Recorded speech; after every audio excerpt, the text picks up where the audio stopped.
Hi, this is Access All Areas, brought to you by OPSM. Damien Barrett with you, and as always, beside me, four-time Premiership coach, player of the century, Lee Matthews. And Lee, as I welcome you, Geelong plays the Bulldogs tonight. It's a game they expect to win. It's the game bookmakers expect them to win. Will they win?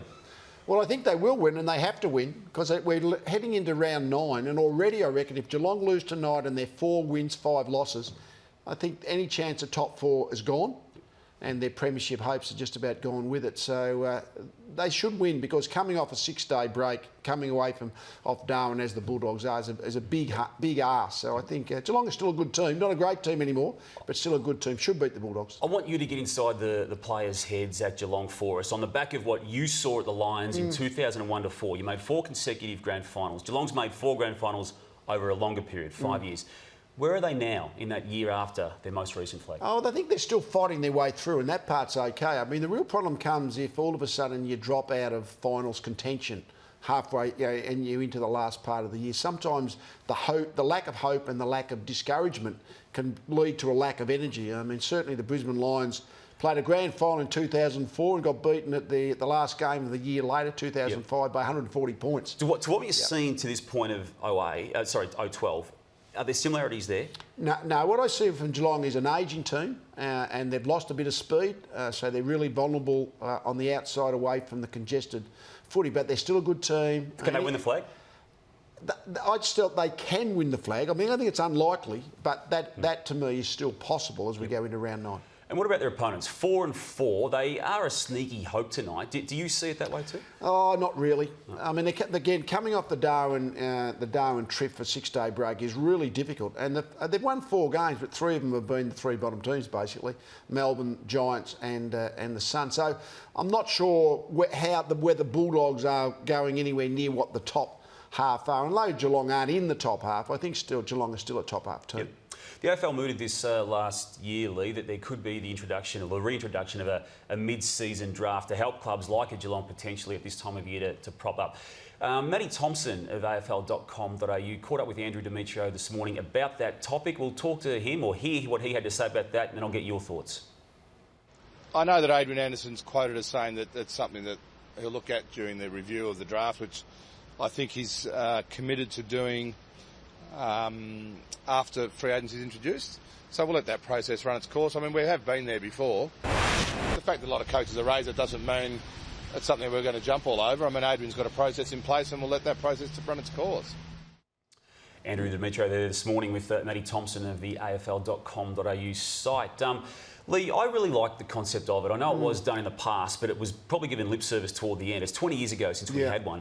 I think it's time. Well, a draft for players outside the AFL system, I'm with that. I think that's a total yes.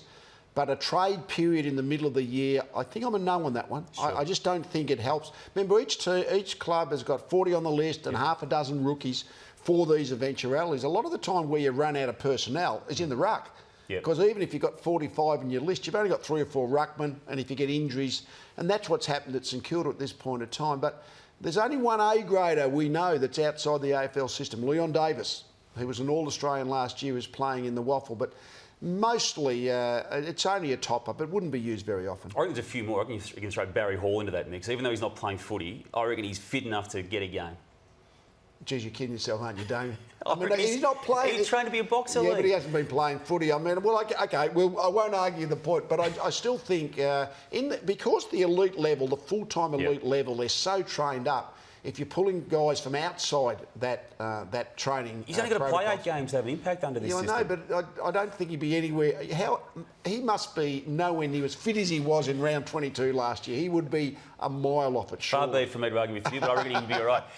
Aaron has tweeted us on AFL_AAA, and he says he would like to see clubs trade future draft picks in the mid-season period. The Saints could trade their 2001 round 4 draft pick for Josh Fraser. I really, really like this concept, Lee, the trading of future draft picks to get someone in. Yeah, well, it is an interesting concept. It becomes quite complicated. It's almost like another trade period, and the trade period once a year is for a few days in the end of October. I'll put this to you. I don't know what I'm for, but I can understand that principle. Yep. Josh Fraser's not now seem to be getting a game with the Suns, and maybe for half a season St Kilda could do with him. But I'd add some potential skullduggery behind the scenes. Oh, that's what we love though, Lee. Let it you go. You might love it, but I'm not sure whether at club What about level Carlton? Carazzo and Murphy are out for long term. Would they potentially throw up a first round for next year, or even a second round, or both, or whatever they want to do, to get someone like a Daniel Wells from North Melbourne, who's at the sort of back end of his career? I mean, could North be in a position to actually contemplate something like that? Well, I'm sure Carlton might go with that one, but I don't think the Kangaroos are going to go with it. You're a Kangaroo supporter. You reckon you get rid of Daniel Wells for an early draft choice? I'd think about it. Really? I'd think about it. Yeah, I think clubs need to start thinking along those lines. What about Tony Lee on the same topic? Says the Doggies desperately need a key forward, as do the Blues. The Saints are ruckman, maybe Ottens, and I agree. He's out of the system now, playing footy though. Yeah. Leon Davis would be perfect at the Eagles, and you've mentioned his name already. I like the Ottens one. He's playing local footy. He said he couldn't. He's playing local footy. Okay. Yeah.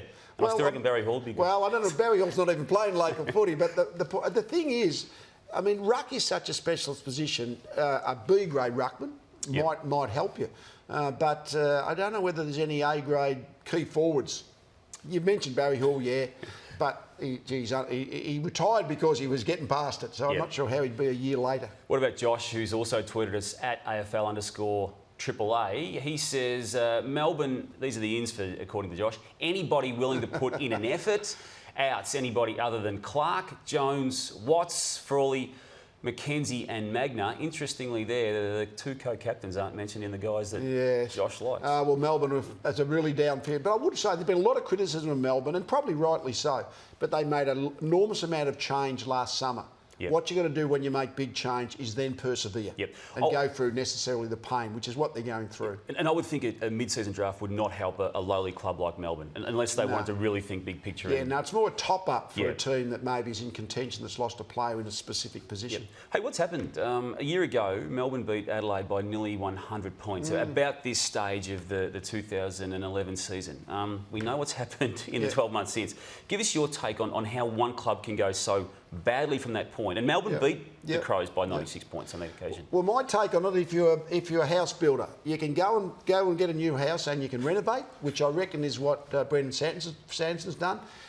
What Neil Craig had in place, there's a lot of strengths there. There's a lot of good basis. We're going to renovate. I reckon Melbourne have knocked down the old house, subdivided, are building foundations, and they're hoping that the new house... And have got some building permit issues right now. In 3 years' time, the new house might be good. I sort of look at it like that. There's so much change at Melbourne, and the change has created terrible short-term performance. Is there any hope? Did you see anything at all with what they're putting together this year that gives them any reason for hope pretty soon? No, nothing you can put your finger on. I don't think there's anything that's going to give you hope, except it's so bad at the moment. But it's not, when you're terrible, it's not that hard to be reasonable. And that's what, obviously, the Melbourne supporters are hoping. But that can happen every week because it's been so substandard the majority of this first half. Just before we leave the Crows, could they be premiership favourites if they have a good win over Collingwood this weekend? Well, they could be. I think you've got to get rid of last year. I mean, if they beat Collingwood... I mean, Collingwood to me are only, in a way... They're a top half team, but they're not one of the great teams at this point of the season. Crows are. Yeah, and it's Josh who has actually tweeted us that question. If they can beat Collingwood, will they be premiership favourites? And Josh Lee Matthews has just answered that question. Can I tell you about premiership favourites? Who cares? It's round 9. Who cares who's premiership favourite at this point? I think we've had 6 already, haven't we? So, that's right. That's what happened. Hey, the OPSM poll, which we posed last week, is Scott Pendlebury currently the best player in the league? 38% of respondents said yes, and 62% said no. Lee, what's your position on that? I'd go with the no. If you could go and just get a player, any player in the competition, great player Scott Pendlebury, but I think there's a handful of players you might grab before him. Like notably Buddy Franklin, a player like that. There's been a lot of talk about weapons in footy this year, primarily with the nickname given to the Dean Robinson, the high performance manager there at Essendon. But you wanted to talk about some players with particular weapons in footy. And let's take a look at a package that you've put together for us here.